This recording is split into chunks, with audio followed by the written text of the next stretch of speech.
ភពនៅក្នុងក្រុមទី1មកហើយខ្សែទឹកខាងក្នុងកម្លាំងសាមគ្គីនារីពោធិ៍សាត់បាទក្នុងសមាគមនារីបាទខេត្តពោធិ៍សាត់ហើយខ្សែទឹកក្រៅវាវិញខ្សែជ័យបាទវិញនឹងការពីផងរត់បានស្រុកវាវិញបាទចឹងគឺថា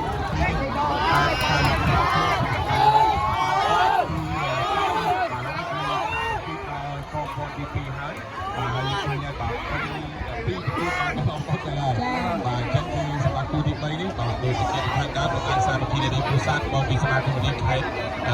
បាទជាមួយនឹងវាលវែងបាទវាលវែងខ្សែជ័យបារមីលោកតាពីបាទរដ្ឋបាលស្រុកវាលវែងចឹងមានន័យថាទូ